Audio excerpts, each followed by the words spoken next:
welcome back to the Kirby on Sports podcast. I'm pleased to be joined now by the host of the Pilla Talk Podcast and also a sideline reporter for the MLS and NWSL, Marisa Pilla. Marisa, Hi. Thanks for carving out some time. How you doing? I'm good. Thanks for having me. Excited to be here. Absolutely. We're glad to have you on. So first and foremost, with this pandemic, I'm sure things have been rocky. Way you've been doing your job. So can you tell us a little bit about how you've been affected by COVID so far? Yeah, I mean, the biggest hit definitely came, of course, when it hit everybody last March for real, because that's really the start of MLS, usually early March. And I actually was out in Portland for opening weekend last weekend, covering it for Fox Sports. And it's a huge event out in Portland. It is sellout crowds. These crowds wait around the stadium all day to get inside. So it's a great atmosphere. And I was really happy to be there for opening weekend since it's a really hot ticket. It was a great game, ended up being really exciting between them and Minnesota United. The following weekend, I covered a U.S. women's national team game up in New Jersey, and I had all these things on my books, and all of a sudden everything stopped. And especially in soccer season, that's my busy season for work. So I really didn't know what was going to happen. It was like everything was canceled. I also cover Ivy League basketball. That was the first thing that got canceled. So everything was up in the air. But what was really great was the NWSL was able to really rally, and they put together an incredible tournament. They were the first league to really do a bubble, and they were actually the first American team sport back in action since the pandemic started. So we went out to Utah for a month starting in late June. I got back late July. We lived in suburban Utah for an entire month. We didn't see anyone outside of whoever was playing in the games and whoever was working the games. And we had 0 COVID cases out there. We were tested every couple days. And it was a really successful tournament viewership-wise, too. It was the first year NWSL was on CBS Sports, and the final got over 680,000 viewers, which is huge. It's one of the highest rating women's soccer games besides a national team ever. So it was really, really great to see the league be able to operate under such strenuous circumstances and really excel. Well, I mean, that's half the stuff on my note sheet that I don't have to discuss now, because I thought that was really interesting, because the NWSL, let's just hop right into it. Sure. This was the first league that came back for this pandemic. And do you know if they were like the first team that implemented the bubble, that did this whole bubble format? I'm not sure, but I think at the time, if I remember correctly, there were talks about like NHL and NBA getting back into the swing, and they were kind of throwing the word around bubble. But I think at the time, no one really knew what that meant or what it was going to look like. So when I got the phone call that said, hey, would you be interested in going out to Utah and living in this bubble? I was like, sure, but not really knowing what to expect. And there's no way to prepare yourself for that kind of environment. So I'm not sure if they're the first one who really thought about it or created it, because I know it was getting kicked around a bit, but they're definitely the first ones to have implemented it, and they implemented it with a lot of success. Yeah, absolutely. Like you said, 0 COVID cases. Can you tell us a little bit about what it was like living in the bubble covering the teams? Yeah, it was a lot, I have to say, because the schedule was pretty strenuous. And what's interesting is it was a tournament format, which isn't always the case in regular season soccer. These teams hardly ever play in a tournament. And for these athletes, if you're not on a national team, US or otherwise, you probably haven't played in a tournament since maybe your college or youth travel team days. So for a lot of players, this was a big awakening into physically and mentally how demanding a tournament can be, because this is not a typical setup other than World Cups and Olympics. And of course, we know only a select amount of players get to play in those big tournaments. So it was hard for the athletes to adjust. But what our schedule was let's say we had games Monday and Tuesday, but we had double headers. So we had 2 games on Monday, 2 games on Tuesday. We'd have Wednesday, Thursday off, 2 games on Friday, 2 games on Saturday, Sunday off, and then start all over again. So there was a lot of games in a short amount of time. That coupled with being isolated from everyone, it just made me super hyper focused. And when I say isolated, I lived in an apartment across the street from one of the stadiums they were playing at. And if I wasn't at the game, I was in my apartment, and that's it. I didn't go anywhere. I didn't explore. I didn't go to restaurants because I didn't want to be the person who popped the bubble because we were getting tested every couple of days. So I know the staff, I can only speak to our protocol. I think the teams were similar, but we got tested maybe every 3 days, continually tested. Everybody always wore masks. Everybody was very stringent on hand washing and hand sanitizing. My sideline reports and interviews were a little bizarre at first because normally I'm used to at halftime running out onto the field and grabbing the player I need and holding them close to talk to them. This time I had to wait on the sideline. Somebody had to wave them over, and then they had to stand 6 feet away from me, which was difficult. So I definitely had to adjust a lot of different aspects, kind of working within a bubble. So the NWSL, one of the more rising leagues. I've heard a lot of stuff about how exciting this league is and stuff with 10 teams. In a normal normal world with no COVID, tell us a little bit about the NWSL and how it's usually formatted as compared to other leagues like the MLS. Is it the same kind of format, or do they do something different? It's pretty much the same. So what's great about NWSL is this is the longest running professional women's league in this country.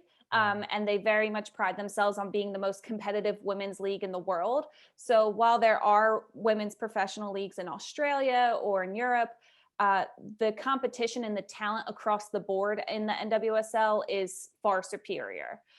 While you may have in England a couple really talented teams, in NWSL, the talent's more spread out, and there's a lot of great talent. So that's really great. It's entering its 9th season this year, which is fantastic because it's one away from 10, and that's a landmark year for women's soccer. There's been previous leagues that operated, women's leagues that operated in the country, and none of them had been as successful as the NWSL. And I think too, what's really important is this sustained success we're going to see in the next couple of years, because this year, as you said, there's 10 teams. Well, in years prior, there was only 9. So we just had a 10th team join, which is Racing Louisville. They had their expansion draft in the fall. And then next year, we have 2 more teams joining. We have LA, Angel City, which is out of LA, and then a Sacramento team will be joining. I don't think in 2022, maybe 2023, but over the next few years, this league is growing and people are really, really trying to buy ownership in this league. We just saw tennis champ Naomi Osaka buy a piece of ownership of North Carolina Courage. Serena Williams owns a piece of ownership of Angel City, along with Natalie Portman, Mia Hamm, Julie Foudy, a lot of big names. So the NWSL is a really great league that, as you said, is on the rise. It's growing. There are a lot of eyeballs on the league right now, but format-wise, if you're a regular soccer fan who enjoys MLS or you enjoy Premier League, you're going to love NWSL because it's the exact same format. Normally, it is a regular season, no COVID year. It's a regular season starting in April, running through November, which really kind of coincides with MLS. But last year, as I said, it started with a Challenge Cup and it finished with a fall series. And what's going to happen this year is it's again going to start with a Challenge Cup. So it's going to start with a tournament for the first month. After that month, the regular season will continue. But it seems like a lot of the players and the teams liked having that tournament feature. So I think they opted into bringing that back this year.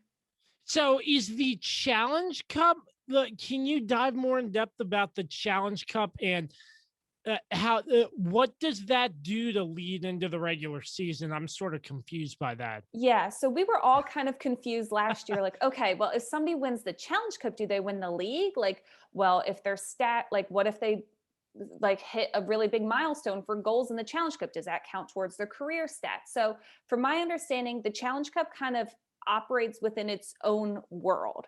It's the Challenge Cup. So if you win the Challenge Cup, that's it. You just win the Challenge Cup. You're not the league winner for the year. So I think what teams liked about the Challenge Cup was because there were so many games in succession and because you had that quick turnover, it really made your team kind of hit the ground running as soon as the season started. So I think they liked that format in the beginning. So from my understanding in this season, Challenge Cup will start mid-April, and it'll run about a month. And then I believe there might be one weekend off. The schedule's not released yet. And then the regular season will continue. So this year there will be a winner from the Challenge Cup, and then a regular season winner, which if anyone's a soccer fan, they win the NWSL Shield, the best record in the league.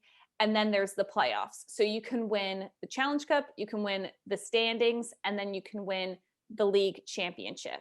So there's a lot of factors. There's a lot of things going on, but I think it makes it exciting to see if somebody had success in a tournament, can they sustain that for a regular season when it's, the games are a little more progressed and vice versa. So it makes it all a little more interesting. The one thought that popped into my head after you said it's like a big tournament at the beginning of the year. It just popped in my head, NASCAR and the Daytona 500. It's like one of the biggest hyped races of the year, but I mean, it's just a race. You still have the rest of the season to go to win a championship. Yeah, exactly. So it's kind of like shooting yourselves out of the cannon at the beginning of the season, getting all these games in, and having to rotate your squad a lot. And I think that's what a lot of coaches liked as well, is they got to see a lot more depth out of their team, because some teams, like North Carolina Courage, for example, they have a lot of talented players. They, on paper, as of maybe a couple years, even last year, they were probably the most talented team on paper. So for younger players to get minutes with them is not really common. And then they don't get those opportunities to grow in their game. So a tournament gives you that chance to really rotate through a lot of players and get them minutes in times when you might not be able to over the stretch of a season. So I think that's what coaches enjoy too. But it makes a lot of people shine in those moments. We saw some names really come to the forefront of the league during the Challenge Cup that were like, oh, wow, I'm glad this person is finally hitting their stride. So it'll be interesting to see how it plays out this year. So could you see potentially they lobby to keep this format in years to come? I think we'll have to see how this year goes. I was a little surprised to see, pleasantly surprised to see it come back this year. Just because I wasn't expecting it to. Now, I don't know if it came back because of COVID protocols and they thought this was the best way to start things off while everything is still kind of touch and go. And I don't know how much of it was that the players enjoyed it, the coaches enjoyed it. I'm not sure how much what exactly went into that thought. Maybe if this year goes well again and the teams still enjoy that kind of format, it can become something that becomes part of the league. I think I'd have to say for sure, maybe after this season. Let me ask you something. As you're a sideline reporter for the NWSL, can you give the audience sort of one of your favorite memories, one of the best plays you've seen, something like that? Sure. I mean, I get to see and hear a lot on the sidelines, and that's pretty much my favorite part of the job. But there's sometimes where there's just spectacular goals. There was one moment in the Challenge Cup, I believe it was Washington Spirit, and I forget who they were playing, but it was really late in the game. Washington Spirit was down 1-0. They were trying to salvage a point, because if you tie, you get 1 point in soccer. And they were trying to salvage just getting something. And they had been knocking on the door all night. So many attempts, everything was getting blocked. And finally it was a corner kick. And somebody sends in a nice in-swinging corner. And this rookie, Ashley Sanchez, somehow reached her leg behind her head in like a scorpion kick, got a piece of the ball just off a ricochet, like it wasn't even placed to her, and she scored the game tying goal. Wow. And it was just one of those moments where you're like, that can never happen again. I don't think she could do it again if she tried. So that was a really cool moment too, because she was a rookie and she was able to just really put herself out there and make herself a really viable candidate for her team. So covering the sport, do you see it continuing to grow for years and years and years to come?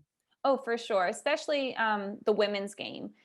because every 4 years, everybody gets so excited about the World Cup and the Women's World Cup because the national team is so talented and they're the best national team in the league, probably ever to exist. But what's important is sustaining that interest in women's soccer, because these players are playing not every 4 years, they're playing every year, every season. And it's not just these national team members, it's really talented players who maybe are just on the cusp or play for other national teams. But what was really great is I believe it was a 500% increase in audience for NWSL this year on TV. Wow. So that's great because not only were they the first ones to come back, nothing else was on. So you had to watch NWSL in the summer if you wanted to watch live sports. So it did really well because the games are super exciting. There's a lot of great players that are both household names, but also who are becoming household names. And that's really interesting. But I see nothing but a rise for this league and the game in general. Once again, Marisa Pilla with the Pilla Talk Podcast here on the Kirby on Sports Podcast. Great insight from the NWSL, but I'd also like to get into the Pilla Talk Podcast. How's that going so far for you? It's been a lot of fun. I know we were talking before we started this, and I started it with no expectations, just as something for it to be fun for me. Because as a sideline reporter, I don't have a lot of time to get my hits in. I'm really cut off at like 10 to 15 seconds. I really have to be very concise and very smart with the words I use in my reports. I have to give you the most information with the least amount of words every single time, especially in soccer, because there's no natural breaks or timeouts. So I started to realize, wow, I have all these great connections. I know all these great stories of players around the league and other athletes. I'd love a platform to share them. So that's when I thought maybe I'd start my own podcast. So that's kind of what Pilla Talk is. It's just sit down interviews with some really interesting people, both in soccer and outside of soccer. Just an opportunity to really dive deeper in stories that I think are worth sharing. I was talking to a friend of mine and I was like, I'm going to interview you such and such of the Pilla Talk Podcast. He was like, wow, that's a legendary name right there. Everyone loves the name. I'm glad. So at least if they don't even listen to the podcast, they like the name. It's intriguing enough. Yeah. It's also crazy. I forgot to even touch on a sideline reporter in soccer because there are no breaks. It's like a continuous 90-minute game. Regardless with the halftime in between, but still that must be very difficult sometimes because then when you're reporting, there could be like an amazing goal that happens or something. Yeah. So you always have to have your head, you have to be looking at the field. So even if you have notes, you have to kind of hold them up a little bit higher just so you can refer to your notes, but also watch the action. Because the last thing you want to do is to be talking while someone is taking the ball inside the 18 and winding up to take an amazing shot, because you do not want to ruin that goal call. You don't want to ruin that moment. So you have to be very aware of what's going on. And great producers help with that too, understanding the timing of the game. Usually a lot of goal kicks is when I get in, maybe some throw-ins, substitutions, kind of those little pauses. And what was nice about the Challenge Cup was there was hydration breaks, which happens when games get to a certain temperature. FIFA instills a hydration break. So they're 3-minute breaks for the teams to get water because it's so hot. So we were in Utah in the middle of summer and it was beyond hot.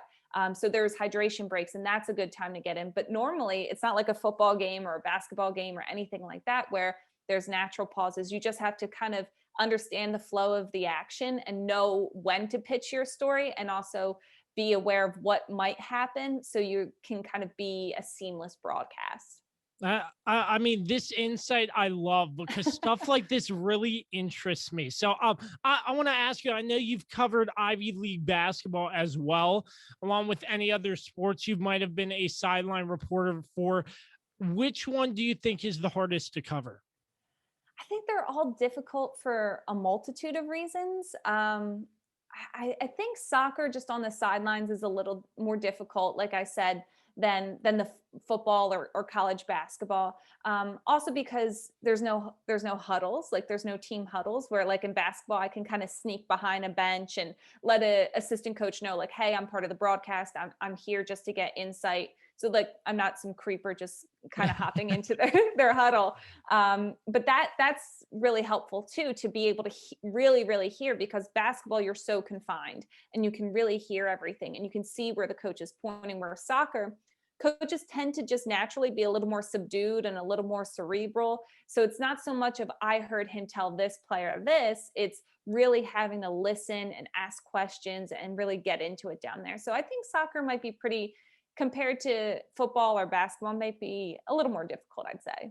Absolutely. Once again, Marisa Pilla with the Pilla Talk Podcast. Marisa, before we let you go, let the fans know how to find your podcast. Sure. You can find Pilla Talk Podcast on Apple Podcasts and on Spotify. I think we're on Google Play. It's on everything. So just Google it. And then you can find, I also have a podcast Instagram called Pilla Talk Podcast, a podcast Twitter called Pilla Talk Pod. And you can also follow me on Instagram at Marisa_Pilla. Absolutely. Marisa, we greatly appreciate your time with us today. This is the Kirby on Sports podcast. We will be right back right after that.